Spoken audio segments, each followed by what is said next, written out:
আর কয়েকদিন বাকি রয়েছে নববর্ষ। তো ওই দিনটাই আমরা সবাই নতুন জামা কাপড় পরি। তার জন্য আমি চলে গেছিলাম শ্রীনিকেতনে, সেখান থেকে কিছু কেনাকাটা করেছি, শেয়ার করবো ভিডিও। নমস্কার, কেমন আছেন সবাই? আশা করছি সকলে খুব ভালো আছেন এবং সুস্থ আছেন। তো এখন আমি মেয়েকে নিয়ে যাচ্ছি ওর স্কুলে। এখন কটা বাজে জানেন তো? এখন বাজে 1:15 মতো হবে।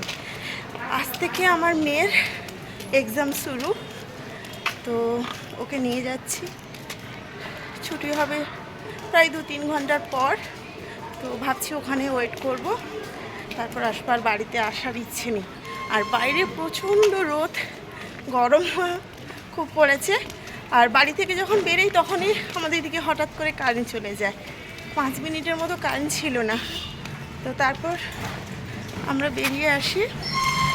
তো এখন এই হাঁটছি, সামনে গিয়ে রিক্সা ধরবো, রিক্সায় চলে যাব, কেননা এই দুপুরবেলাটা আর হাঁটতে ইচ্ছে করছে না। আর আজ হলো বুধবার, 2 তারিখ, আজকে এপ্রিল মাসের 2 তারিখ। তো আজ থেকে আমার মেয়ের এক্সাম শুরু। তো সবাই আমার মেয়েকে আশীর্বাদ করবেন, ও যেন ভালো রেজাল্ট করে, ও অনেক দূর এগিয়ে যায় যেন। তো যাই হোক, এখন রিক্সা ধরবো, ভিডিওটা দেখতে থাকুন। এখন রাখি। রিক্সাটাকে জিজ্ঞেস করে যাবে কি না, যাবে স্পঞ্চসাইড স্কুল? হ্যাঁ, বসো বসো মাম্মা। নিউ গড়িয়ার একদম পাশে, চলো, মেট্রো স্টেশনের পাশে। তো রিক্সা ধরে নিয়েছি, এবার বসে পড়ি।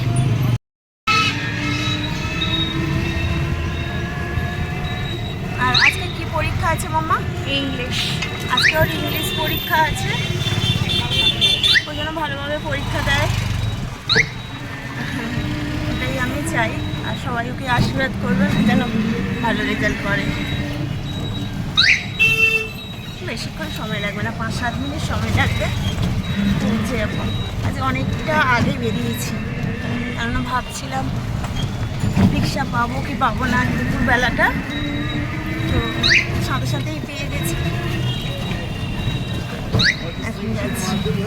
ওর পরীক্ষা শুরু হতে হতে 1:45, এখন 1:20 মতো বাজে, মানে 1:30-এর আগেই মনে হয় স্কুলে আমরা ঢুকে যাবো, তাই তো?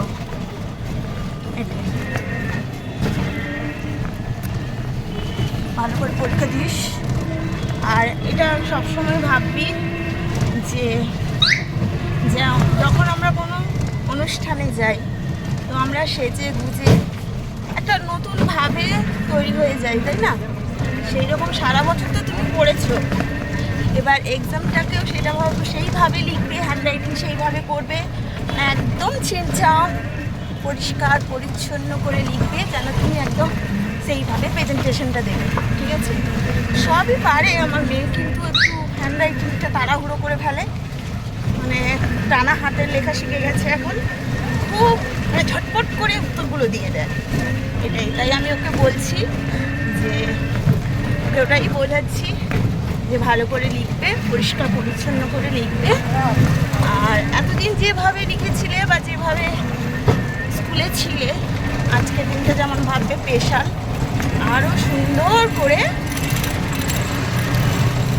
করতে হবে, নতুনভাবে, আজকে যে ভাবতে হবে এটা স্পেশাল। হ্যাঁ, ছোটোবেলায় অনেক সুন্দর হ্যান্ডরাইটিং ছিল, কিন্তু যত বড় হচ্ছে তো তত ও কী করে তাড়াহুড়ো করে ফেলে, সবটা জানে তো, ওই রকম একটা ব্যাপার। যাই হোক, সুন্দর করে লিখে, আর এই খাতাটা কিন্তু আমরা পাবো হাতে, আমি দেখবো হাতের অক্ষরটা কেমন হয়, ঠিক আছে? সুন্দরভাবে প্রেজেন্টেশন দেবে আজকে, সুন্দর করে লিখতে, তাই তো মামা? স্কুলের কাছাকাছি চলে আসলাম। তো একটু আগে নেমে পড়লাম রিক্সা থেকে, কেননা খুব জ্যাম আছে, গাড়িগুলো সব দাঁড়িয়ে আছে। আর যাদের সকালবেলা এক্সামটা শুরু হয়েছিল তারা এখন বেরোচ্ছে, তো ওরা বেরিয়ে গেলে তারপর এরা ঢুকবে স্কুলে। এদের এক্সামটা শুরু হবে, তো সেই জন্য একদম গেটের মুখেই নেমে পড়েছি। আমার মা সামনে চলে যাচ্ছে।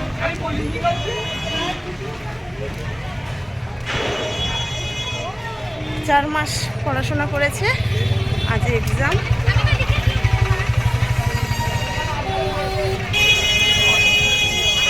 ঠান্ডা মাথায় ধীরে সুস্থে এক্সাম লিখবে, তাড়াহুড়ো করবে না। অনেক সময়, হ্যাঁ অনেক সময় দেয়, তো হ্যান্ডরাইটিং সুন্দর করবে আর লেখার পর ভালো করে মেলাবে,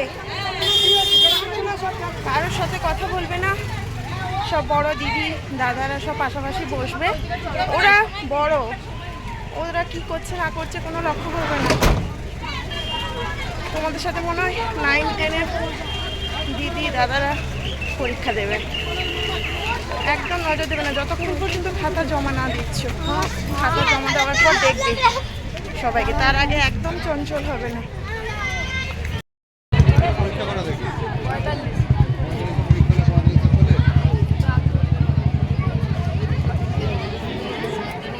পুরো সবাই দাঁড়িয়ে আছে।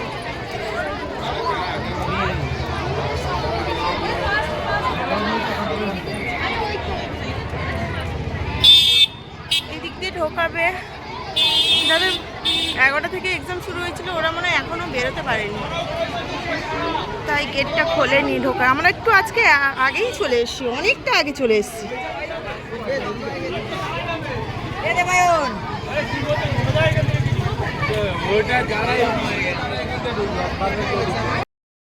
তো মেয়েকে তো ঢুকিয়ে দিলাম স্কুলের মধ্যে, তারপর বাইরে চলে এসেছি। এসে দেখুন এটা হচ্ছে স্কুলের পেছনে জায়গাটা, খুব সুন্দর ঝিল রয়েছে, গাছপালা রয়েছে। তো অনেকেই এখানে বসে আছেন, সবারই বাচ্চার আজকে এক্সাম আছে, মানে সব গার্জেনরাই বসেছিল। তো আমিও ভাবলাম এখানেই বসে সময়টা কাটিয়ে দেবো 2 ঘন্টা, তাই সবার সাথে এখন গল্প করতে বসে আছি। বেশ ভালো লাগলো, কিভাবে সময়টা যে চলে গেল বুঝতেই পারিনি।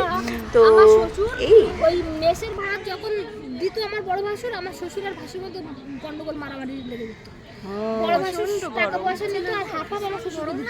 আমার গা জ্বালা হচ্ছে এতটা, আমি ওই 2 তালা 3 তালা করে আমাদের বাড়িতে।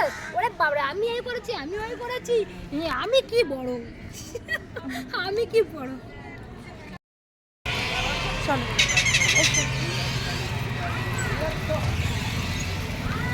তো মেয়ের এক্সাম কমপ্লিট হয়ে গেল, এখন বাজে 4টে মতো হবে, 4:45 না, হ্যাঁ 4:45 মতো হবে। তো কেমন পরীক্ষা দিয়েছো বলো? ভালো। ফুল মার্কস আসবে?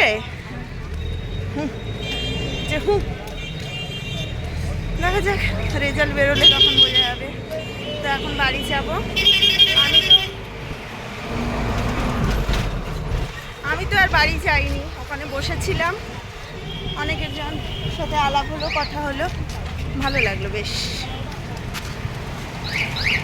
হেঁটে হেঁটেই যাবে, চলো হাঁটতে হাঁটতে যাই।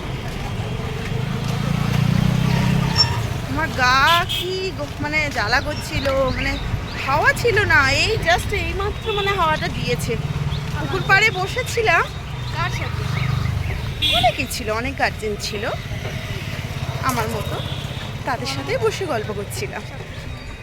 আমি ওর বাচ্চাকে চিনি না, কিন্তু এমনি মুখ চেনা, ওনারা আসেন ওই দেখে কথা আলাপ। বসেছিলেন, আমিও পাশে বসলাম, তা কথা হলো, গল্প হলো, কিভাবে সময়টা চলে গেল বুঝতেই পারলাম না। বেশ ভালোই লাগলো, তবে হ্যাঁ গরমটা ছিল, রোদটা ছিল, খুব অস্বস্তি করছিল। হাওয়াটা এই একদম এইমাত্র মানে দিয়েছে, আর আমি যতক্ষণে বসেছিলাম সেখানে 1 ফোঁটা হাওয়া ছিল না, অথচ পুকুর পাড়ে বসেছিলাম। অবশ্যই তখন টাইমটা ছিল 1:30টার মতো, একটা ওই 40-এর মতো হবে। তো সেটা তো একদম দুপুরবেলা, সূর্য মাথার উপর, তো সেটা সেই সময় তো একটু গরম হবেই, তাই না? বাড়ি চাই, বাড়িতে গিয়ে দেখা করছি। মাম্মা মুখটা একটু দেখাও। এই যে মাম্মা এখন টিউশনে যাচ্ছে, এখন বিকেল বাজে এই 5টা মতো হবে, তো ওকে টিউশনে দিয়ে আসতে যাচ্ছি। চলো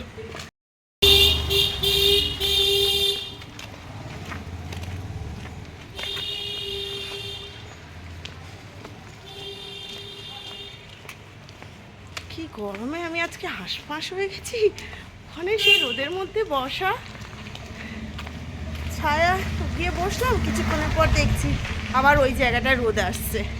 মুখ চোখ কী হয়েছে দেখ, পুরো কালো মতো লাগছে। যাই ওকে ছেড়ে দিয়ে আসি। আচ্ছা, আজকের কি রান্না হয়েছিল, কি খেয়েছিলাম সেটা একটু শেয়ার করি, চলুন। সকালবেলা হাঁটতে গেছিলাম, হাঁটার পথে আমি নিজেই চিংড়ি মাছ নিয়ে এসেছিলাম। তারপর আলু, ঝিঙে আর চিংড়ি মাছ দিয়ে পাতলা ঝোল বানিয়েছিলাম। আর ভাত রয়েছে, আর রয়েছে নিম বেগুন। এই যে নিম পাতাগুলো দেখছেন, এগুলো হচ্ছে আমার মানে শাশুড়ি মা দিয়ে পাঠিয়েছে। আর আমাকে নিম বেগুন খেতে এত ভালো লাগে কি বলবো। আর এই সময়টা নিম বেগুন খেতে সত্যি খুব ভালো লাগে, আর খেলেও খুব উপকার রয়েছে। তো সেটা, আর সকালবেলা তো আমরা তিনজনে ভাত খেয়েছিলাম, আর হাজব্যান্ড তো অফিস ছিল, ও তাড়াতাড়ি চলে গেছিলো, আমি মেয়েকে নিয়ে স্কুলে গেছিলাম। তো তারপর না মেয়েকে নিয়ে এসে এই যে চিংড়ি মাছ দেখছেন, চিংড়ি মাছ পেঁয়াজ কাঁচা লঙ্কা সর্ষের তেল দিয়ে ভালো করে মেখেছিলাম, সাথে পান্তা ভাত খেয়েছিলাম। এই গরমে খেতে কিন্তু অসাধারণ লাগে।